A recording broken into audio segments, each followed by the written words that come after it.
Usually, when we talk about a medical diagnosis, there's this expectation of precision, right? Like it's broken or not broken. Right, it's supposed to be clean. Exactly, clean. But step into the world of oncology and virology, and suddenly that binary just goes right out the window. We aren't just looking at structural damage anymore. We're looking at, well, a microscopic espionage game? Oh, absolutely. It's an active sabotage. Yeah, where the pathogens are actively cutting the wires on our surveillance cameras, just hiding in plain sight. And today we're doing a deep dive into how cervical cancer hijacks our cellular machinery to achieve that exact invisibility. And we're pulling our intel today from a pretty groundbreaking 2025 study. It's from the journal Cell Death and Disease. Yeah, titled, let me get this right, Why THDF3 Suppresses Interferon-Stimulated Gene-Dependent Anti-Tumor Immunity and Promotes HPV Carcinogenesis in Cervical Cancer. It's a mouthful, but for anyone interested in the molecular mechanisms of viral persistence, this paper completely reshapes how we understand host-virus interactions. It really does. I want to welcome you, the listener, to this deep dive, because we are taking you into a spy story happening at the microscopic level right now, and it forces us to look beyond just classic genetic mutations, right? Yeah. We have to dive directly into the epigenetics of RNA metabolism. We're looking at how the human papillomavirus, specifically the high-risk strains that cause cervical and head and neck cancers, how it manages to set up a long-term residency in our tissues without triggering a massive immune response. Right. So let's establish the main culprit here. We know the classic mechanisms of high-risk HPV. Once the double-stranded DNA of the virus integrates into a host cell's genome, Which is step one of the infection. Right. It just persistently churns out two primary viral oncoproteins, E6 and E7. And we know exactly what their primary targets are. E6 binds and degrades the tumor suppressor P53. And E7 targets PRB. Okay, let's unpack this really quick. I like to think of E6 and E7 as like a shady mechanic sneaking in and just cutting the brake lines of a car. That's a great way to visualize it. Right, because P53 and PRB are the brakes. They stop damaged cells from dividing. So by destroying them, the virus secures unchecked cellular proliferation. It stops apoptosis or programmed cell death and just forces endless division. But here's the catch. Uncontrolled proliferation alone doesn't actually guarantee a successful tumor if the host's immune system is functioning properly. Because we have a backup alarm system, right? Exactly. The immune system has a highly conserved, incredibly sensitive surveillance network designed to detect that exact type of viral meddling. We rely on interferon-stimulated genes, or ISGs. The cellular sentinels. Yeah, the sentinels. When a cellular sensor detects viral nucleic acids, it kicks off this massive signaling cascade. And that results in the secretion of type I interferons, specifically IFN-α and IFN-β. And those interferons, they don't just stay put. They're secreted, they bind to receptors on neighboring cells, and they trigger the transcription of hundreds of these ISGs. Right, which orchestrates a huge immunostimulatory response. Yeah. So they essentially lock down the block. They inhibit viral transcription, they chew up viral RNA, and they recruit immune cells to clear the infected tissue. Exactly. So the massive paradox driving this entire study is this.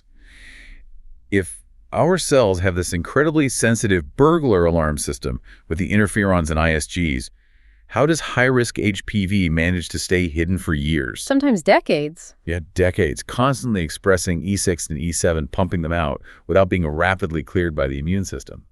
The virus absolutely must have some kind of mechanism for neutralizing that type I interferon response at the source. So just to do a quick mini recap for you listening to make sure we're all on the same page before we get into the crazy molecular stuff. Good idea. Bullet point 1.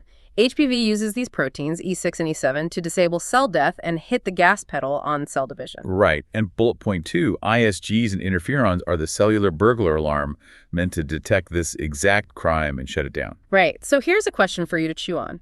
If you were a virus, how would you go about disabling a cellular burglar alarm without triggering it in the process? That is the million-dollar question. And the researchers found that the virus's accomplice wasn't in the DNA at all. It was in the post-transcriptional modification of RNA. The epigenetics. Yes. They found that HPV is hijacking something called M6A modifications and a specific reader protein called YTHDF3. Okay, M6A. Let's break that down. N6-methyladenosine, right? That's right. It's the most abundant internal modification of messenger RNA in eukaryotic cells. It's a critical regulator of RNA metabolism. How does it work mechanically? Well, by adding a tiny methyl group to specific adenosine residues, the cell basically dictates how that mRNA transcript will be processed later. Right. Like whether its translation to a protein will be accelerated, whether it'll be sequestered away, or if it's just going to be degraded entirely. I've always visualized M6A modifications as like using a fluorescent highlighter on specific sections of a genetic instruction manual. Oh, I like that. Right, because you aren't changing the words. The sequence of the nucleotides remains exactly the same, but the cell's machinery sees that bright highlighter and knows, oh, I need to prioritize this paragraph, or I need to read this differently. Exactly. And a highlighted text is useless unless you have a reader to interpret it, right? Right. So the proteins that add the methyl group, like BTL3, those are the writers. They apply the highlighter. But the proteins that recognize that methyl group and initially execute the instructions, those are the readers. And YTHDF3 is one of our readers. Yes. It contains this specialized YTH domain that physically recognizes and locks onto that M6A modification. And typically in a normal cell, when YTHDF3 binds to a transcript, it enhances its stability and helps the ribosomes translate it into protein faster.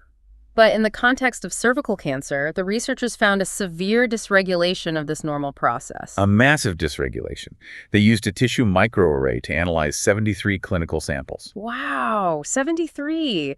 So we aren't just talking about a couple of petri dishes here. No, real clinical data. 62 samples from cervical cancer patients and 11 from normal cervical epithelium for a baseline.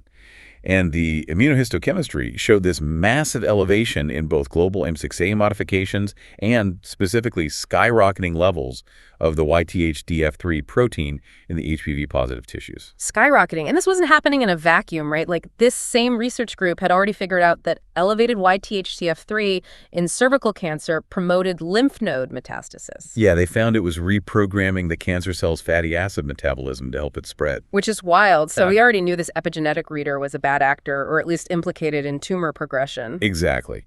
What was completely a mystery, though, was its role in shaping the immune environment and helping HPV survive in the first place. Why is this normal cellular protein acting as a double agent for a virus? Right. So let's do another quick recap for you listening. Bullet 1, M6A is like a fluorescent highlighter on your RNA instruction manual. Bullet 2, YTHDF3 is the reader protein that actually acts on those highlighted instructions. And bullet 3, HPV-positive cancers have suspicious, absolutely skyrocketing levels of this YTHDF3 reader. Which brings up a really interesting question. Yeah, think about the instruction manuals in your own life, right? What happens when a bad actor gets their hands on the highlighter and starts emphasizing all of the wrong paragraphs? Total chaos. Total chaos. So now that we know YTHDF3 is the double agent, we have to ask exactly which highlighted instructions is it reading to help the virus evade the immune system. And that's a massive needle in a haystack problem because there are thousands of potential mRNA targets in a cell. Right. So how did they narrow it down? They had to use a multi-omics approach. They engineered these CRISPR-Cas9 YTHDF3 knockout CHA cells.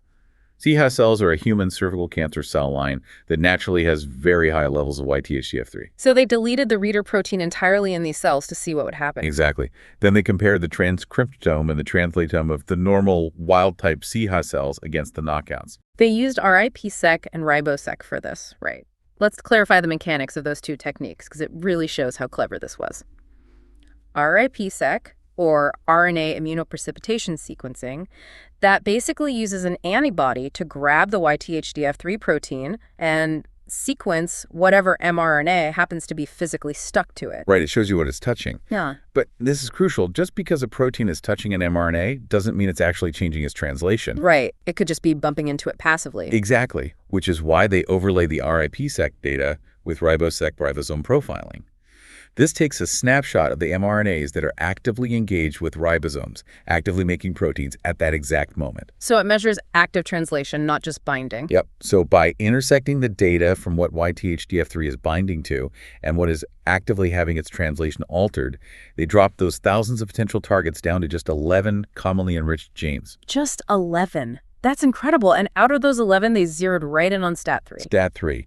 It is a major transcription factor in the JAK-STAT signaling pathway. It's heavily involved in immune regulation. And the RIP-seq data showed a huge enrichment of STAT3 mRNA bound to YTHDF3, right? Massive. And they even found the specific M6A methylation peaks in the 3' untranslated region, the 3' UTR of the STAT3 transcript. But they couldn't just rely on correlation. They had to prove that the physical binding was the thing driving the STAT3 levels up. And they did. They proved it with a highly targeted mutation experiment. So that YTH domain of YTHDF3 we talked about, the part that physically grabs the methyl group. The reader's glasses, basically. Right. They generated mutant versions of the protein with a broken YTH or domain. They broke the glasses. And when they put these mutants into the cells, the binding to STAT3 mRNA just plummeted. And then the STAT3 protein levels dropped with it. Exactly. It proved that the physical functional binding is an absolute requirement. So YTHDF3 binds to and stabilizes STAT3. But what does an overabundance of STAT3 actually do? Because I usually think of STAT3 as driving cell survival pathways. Normally, yes. But in this specific viral context, it acts as a transcriptional repressor. It suppresses the immune system. Specifically, it suppresses IRF7. They used CHP assays and found that this newly abundant STAT3 goes into the nucleus and binds directly to the promoter region of IRF7. Oh, wow. Okay, IRF7, interferon regulatory factor 7. For those listening, that is the master coordinator for producing type I interferons, especially IFN-α. Right, so by binding to the IRF7 promoter, STAT3 heavily suppresses its transcription. The downstream effect is total systemic silence. No alarm. No alarm at all. Without IRF7, you have no IFN-α. Without IFN-α, the whole ISG cascade never starts. The neighbors aren't warned, the immune cells aren't called in, and the virus just keeps replicating. So YTHDF3 protects the messenger STAT3, and STAT3 sneaks into the security room to unplug the alarm system IRF7. That's exactly the domino effect. That is just terrifyingly elegant. Okay, time for a recap. Bullet 1, YTHDF3 binds and stabilizes STAT3 mRNA. Bullet 2, that elevated STAT3 goes and suppresses IRF7. And bullet 3, suppressed IRF7 means no type I interferon is produced to fight the virus. So my question to you listening, can you see how this incredibly specific molecular domino effect creates a perfect blind spot for our immune system? It's essentially a forced blind spot, but, mapping out this pathway in a petri dish is one thing. Biological systems are way more complex in vivo. How do we know this actually matters in a living, breathing tumor? That's where we get into the immunosuppressive tumor microenvironment, or the ITME. To prove this works in vivo, they used a syngeneic mouse model. They had youth DF3 knockout mice. Wait, mice completely lacking the YTHDF3 gene entirely? Entirely, but otherwise immunocompetent. And they inoculated both wild-type normal mice and these knockout mice with TC1 tumor cells. And TC1 is a mouse cell line transformed by HPV E6 and E7, right? So it's an accurate model of an HPV-driven cancer. Very accurate. Yeah. And when we talk about a tumor microenvironment, we have to remember it's not just cancer cells. It's an ecosystem packed with immune cells. And in HPV cancers, it's very immunosuppressive. Right, the bad guys take over. Exactly. In the wild-type mice, the tumors grew fast, and flow cytometry showed exactly what you'd expect, high populations of regulatory T cells, or TREGs. Which suppress the good killer T cells. Yep. They also had lots of M2 macrophages, which help the tumor build blood vessels, and myeloid-derived suppressor cells, MDSCs, which severely inhibit immune function. But what happened in the knockout mice? The ones missing our double-agent reader protein. The shift was profound. Tumor growth was significantly delayed. And when they looked at the microenvironment, all those suppressive populations, the TREGs, the M2 macrophages, the MDSCs, they plummeted. Oh, wow. Yeah. And conversely, the infiltration of CD8 positive T cells, the good guys, the cytotoxic effectors that actually kill tumor cells, they surged. They were highly activated. So just by knocking out that one reader protein, YTHDF3, they completely reshaped the tumor environment. It went from cold and suppressive to hot and pro-immune. But here's where it gets really visually stunning. They did a single particle tracking assay. Yes, the glowing virus experiment. Exactly. They engineered a pseudovariant of HPV that incorporates a DSRED fluorescent reporter. So the virus physically glows red under a confocal microscope. And they took those human CRISPR knockout SIHA cells, the ones lacking YTHDF3, and basically just dumped this glowing red virus on them to track what would happen. And they watched it fail. In normal cells, the red viral particles easily traveled to and entered the cell nucleus, which they have to do to integrate their DNA and express E6. But in the knockout cells, the virus gets stuck. It completely failed to translocate efficiently. The glowing red dots were just stranded out in the cytoplasm. Nuclear entry plummeted. Wait, here's where it gets really interesting, though. If the virus can't enter the nucleus, it can't express E6. But how did the researchers prove that this failure to enter the nucleus was specifically because of STAT3 and not just because the cell was sick from missing YTHDF3? The ultimate proof in molecular biology. The rescue experiment. The rescue experiment. Walk us through it. They took those exact knockout cells, which were actively blocking the virus and pumping out high levels of IRF7, and they transiently transfected them with a plasmid to force them to overexpress STAT3. They just shoved the linchpin right back in. Exactly. And the protective shield just collapsed. The suppression of IRF7 came right back, the ISG levels dropped, and when they exposed them to the glowing red virus again, it got into the nucleus. It successfully invaded the nucleus again. Wild-type levels of entry, and the E6 oncoprotein levels shot right back up. That is just definitive proof. It proves STAT3 is the exact pathway. It proves that HPV carcinogenesis is a highly coordinated hijacking of our own M6A RNA modification machinery. Okay, let's do our final recap for this section. Bullet 1, knocking out YTHDF3 reshapes the tumor environment to be pro-immune, bringing in those killer CD8 plus T cells. Bullet 2, without YTHDF3, the physical HPV viral particles actually struggle to enter the cell nucleus. And bullet 3, reintroducing STAT3 rescues the virus, proving this exact pathway is what the virus relies on. So think about this for a second. If simply targeting this one reader protein can physically lock the virus out of the nucleus and wake up our immune system, how might this change the future of cervical cancer treatments? That's the real clinical takeaway here, isn't it? Because right now, treating advanced cervical cancer is tough, largely because that tumor microenvironment is so aggressively suppressive against therapies. Right. But this paper presents a highly rational therapeutic strategy. If we could develop small molecule inhibitors that specifically target the YTH domain of YTHDF3. Basically a drug that blocks the reader's glasses. Exactly. We could strip away the virus's invisibility cloak. We'd prevent it from stabilizing STAT3, which relieves the suppression on IRF7, which restores the interferon alarm system. And that would reprogram the microenvironment to let the cytotoxic T cells flood in and do their job. And it could be a massive sensitizer for existing immunotherapies, like PD-1 inhibitors, which often fail when the tumor is devoid of T cells. To summarize this entire deep dive, this YTHDF3 STAT3 IRF7 axis is a completely novel immune evasion mechanism. It is a massive leap in viral oncology. It really is. Inhibiting YTHDF3 is a genuinely promising strategy to restore antiviral immunity in HPV-associated malignancies. It's incredible. But before we wrap up today, I want to leave you, the listener, with a final provocative thought to sort of mull over on your own. Oh, I like these. Right, because we've just spent all this time tracing how HPV co-opts our M6A RNA modifications to rewrite our immune response. But think about the virome as a whole.